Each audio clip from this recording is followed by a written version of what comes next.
siang Pak Solom. Selamat siang. Iya, terima kasih Pak.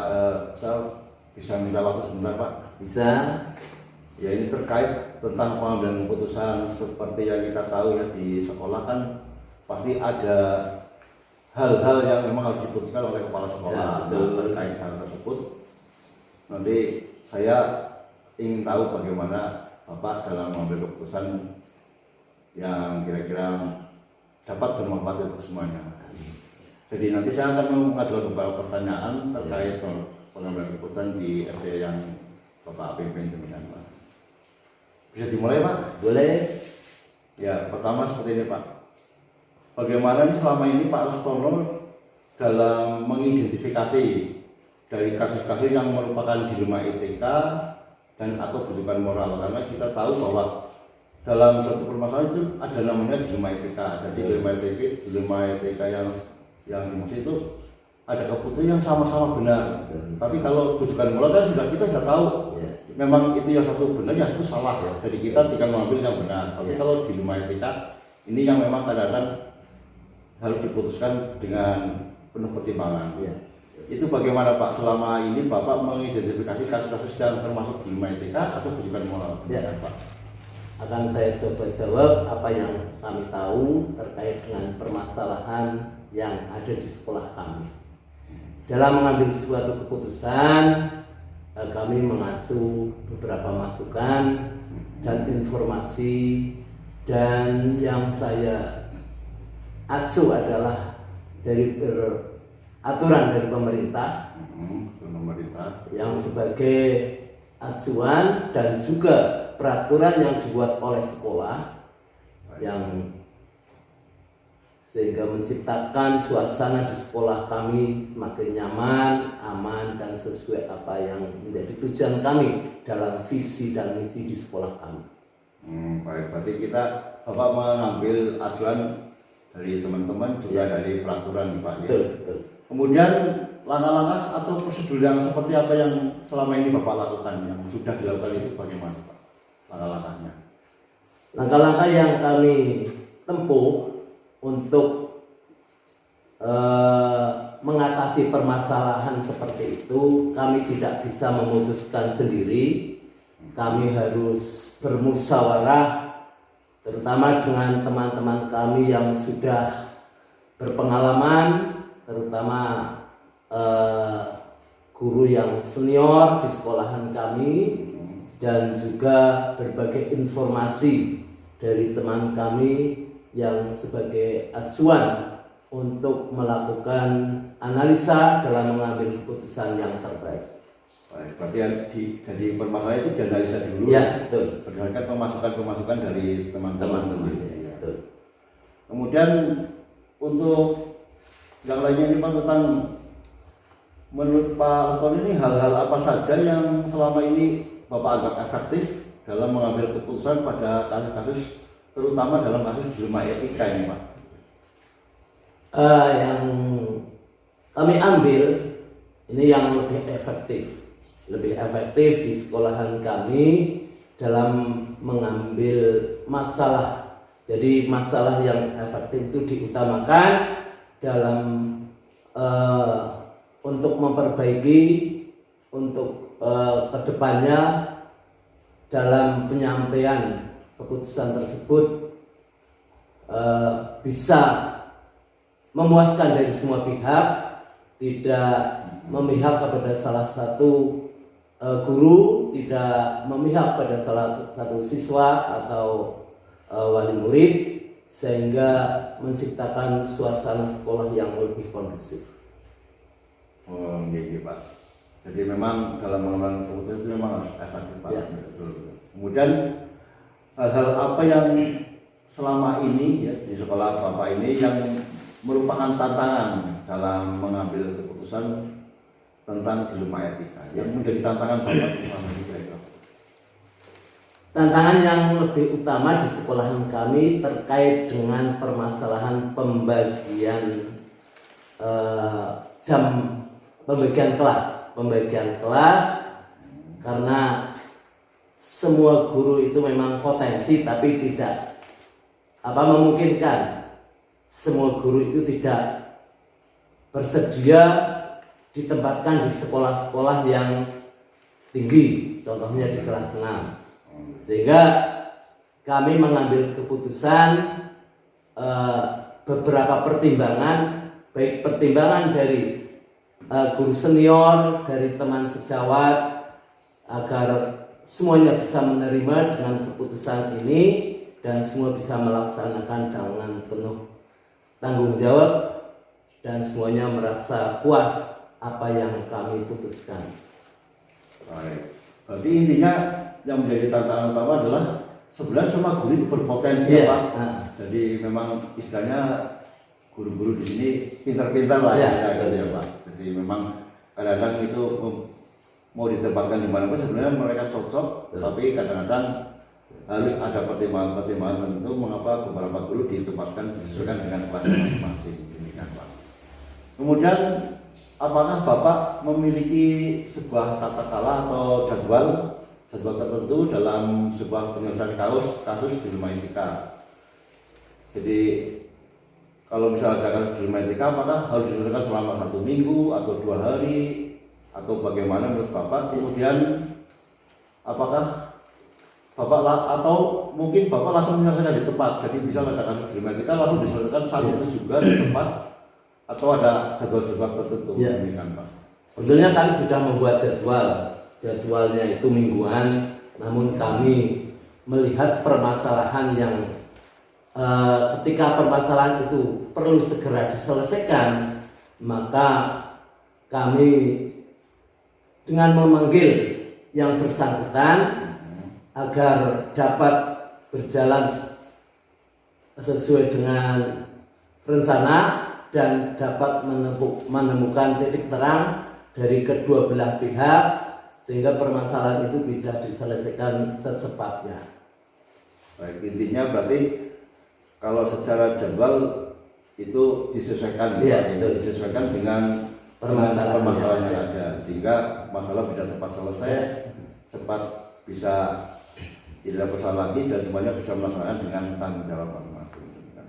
Kemudian adakah seseorang atau mungkin faktor yang lain yang selama ini itu mempermudah Bapak dalam membantu mengambil keputusan tentang dilema etika yang tersebut, Pak? Mungkin ada faktor atau seseorang yang membantu? Betulnya faktor yang utama adalah keluarga. Keluarga kami sangat mendukung apa yang menjadi tugas kami, dan di sekolahan kami selalu didukung oleh teman-teman kami, teman guru kami ketika terjadi permasalahan, sehingga akan mengambil keputusan yang berkenan dengan dilema etika yang sesuai dengan moral dan tata krama di sekolahan kami. Baik, Pak. Berarti intinya tetap ada yang mendukung, ya, terutama dari keluarga di rumah, juga dukungan dari rekan-rekan sejawat, seluruh warga sekolah, baik guru-guru maupun murid-murid, demikian, Pak. Kemudian dari hal yang kalau Bapak sampaikan tadi, itu pembelajaran apa yang selama ini Bapak petik dari pengalaman dalam mengambil keputusan tentang dilema etika ini, Pak? Jadi mungkin di sana kan ada pembelajaran pengalaman tersebut. Ya, itu apa, Pak?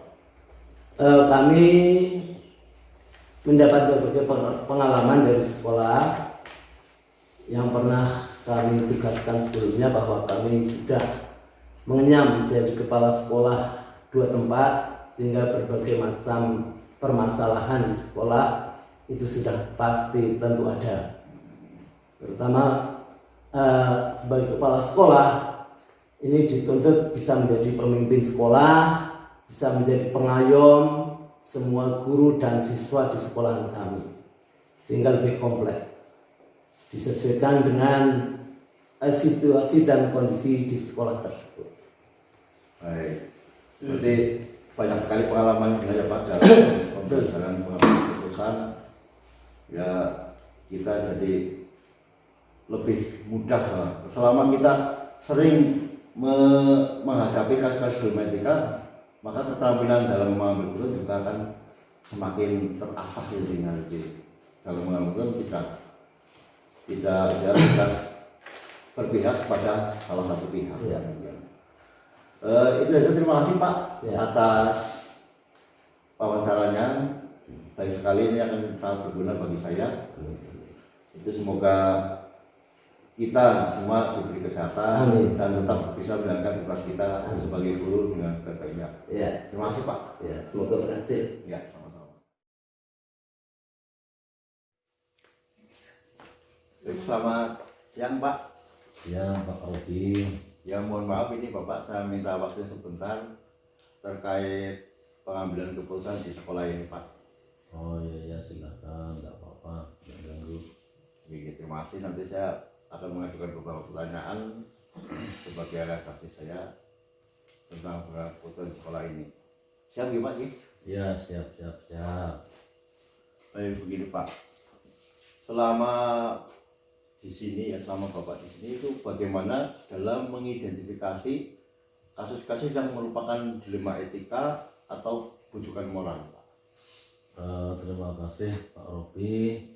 Selama saya menjadi kepala sekolah di sini, memang ada beberapa hal yang harus menjadi perhatian, yaitu karena menjadi pemimpin ternyata banyak sekali menghadapi berbagai permasalahan yang sulit diputuskan. Namun saya ketika mendapatkan masalah seperti itu selalu mengambil keputusan dengan cepat dan tepat. Meskipun begitu, kita tidak bisa langsung memutuskan sesuatu tanpa mengidentifikasi terlebih dahulu dan mendengarkan tentunya saran-saran dari berbagai masukan dari rekan-rekan guru yang ada di sini, Pak. Oh iya, berarti intinya diidentifikasi dulu masalahnya melalui masukan-masukan dari rekan-rekan guru di sekolah ini. Iya, betul. Kemudian selama ini itu bagaimana Bapak dalam mengambil keputusan di sini, terutama untuk kasus-kasus di mana ada dua kepentingan yang sama-sama besar dan atau sama-sama mengandung nilai kebajikan. Itu Pak. Jadi bagaimana cara pengambilan nanti? Oh, cara mengambil keputusan, saya sebagai kepala sekolah pertama melihat situasi dari berbagai sisi. Biasanya saya meminta masukan kepada teman-teman karena di sini tidak ada wakil kepala sekolah, sama dari Bapak Ibu guru. Setelah mendengar masukan dari Bapak Ibu guru itu, saya akan mengambil hal yang terbaik untuk mengambil suatu keputusan. Ya, meskipun keputusan itu tidak memuaskan semua pihak apabila dihadapkan dengan dua kepentingan dan sama-sama benar.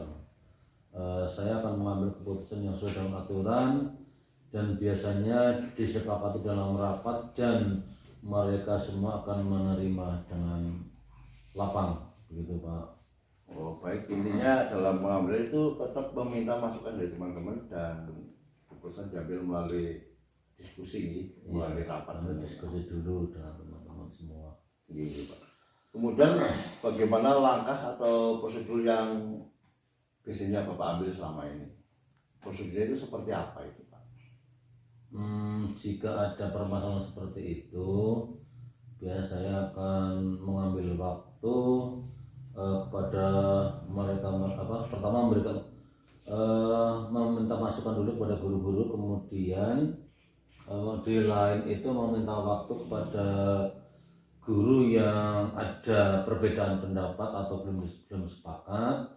Kami satu persatu, setelah kami masukan dari beberapa orang, akhirnya saya bawa ke rapat lagi untuk menemukan keputusan bersama Pak. Dan jalan terakhir, biasanya kalau tidak ada kesepakatan kami tetap melakukan dengan cara voting. Dengan begitu keputusan dapat diambil dengan catatan, dilaksanakan dengan penuh tanggung jawab setelah semua itu sepakat, Pak Robi. Oh gitu. Jadi intinya dalam langkah-langkahnya itu tetap meminta masukan, kemudian juga bila ada dari rekan guru meminta waktu pada guru tersebut untuk didiskusikan bersama agar nanti keputusannya bisa sama-sama mempertanggungjawabkan dengan baik.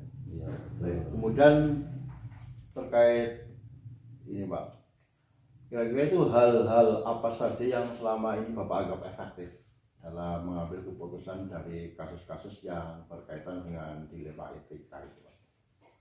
Yang efektif jika yang awalnya merupakan sebuah diskusi yang belum disepakati oleh semua guru dan akhirnya menjadi sebuah kesepakatan. Nah, iya, sehingga apa yang program atau diskusi yang saya inginkan itu, keputusan yang saya inginkan, guru-guru bisa akhirnya menjadi satu suara atau jalan lah, gitu. Baik. Kemudian hal apa saja selama ini yang dalam mengambil keputusan itu yang merupakan tantangan bagi Bapak dalam mengambil keputusan tentang dilema etika? Tantangan kadang-kadang ada jika dalam kegiatan suatu diskusi atau biasanya ada di awal tahun ajaran biasanya memberikan tugas itu, ada ya misalnya guru A tetap minta di kelas tertentu, ada guru yang minta tidak mau di kelas tertentu biasanya, namun dengan diberi pengertian dan masukan akhirnya mereka semua menerima keinginan mereka semua bisa, jadi dengan kesepakatan tetap didiskusikan Pak Robi. Berarti tantangan sebenarnya memang dari intern itu ya Pak ya, dari intern sekolah. Tapi bisa melalui diskusi. Kemudian apakah Bapak memiliki memiliki jadwal gitu Pak, atau tata kelola dalam mengambil atau menyelesaikan keputusan yang berkaitan dengan etika, yang apakah mungkin Bapak menyelesaikan langsung di tempat itu saat itu juga, atau ada jadwal-jadwal tertentu sesuai dengan prosedur yang dijalankan? Biasanya tidak ada jadwal tertentu sih, hanya kalau memang melihat kok persoalan itu agak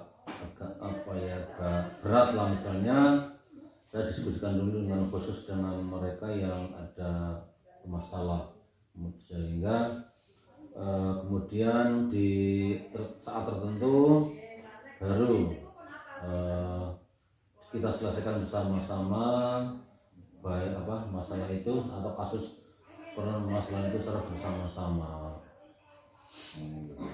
Jadi intinya tidak ada jadwal, tergantung situasi dan kondisi pada saat masalah itu muncul Pak.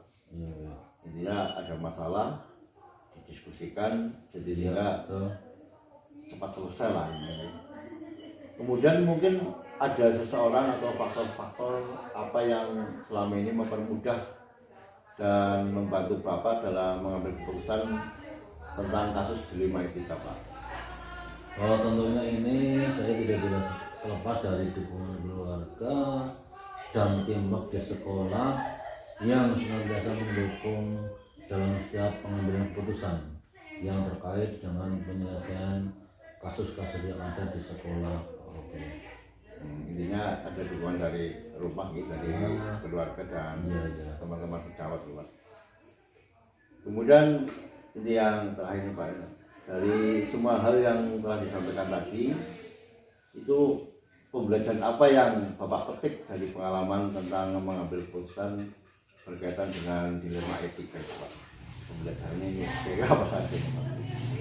Dengan dilema etika ya ternyata menjadi kepala sekolah itu ternyata tidak hanya dituntut untuk mampu memimpin, ternyata harus menjadi seorang manajer, karena menyangkut ketika terjadi ada masalah yang terkait dengan dilema etika ini bisa menyelesaikan dengan baik sehingga kondisi di sekolah tidak terlalu kondisinya sudah kondusif.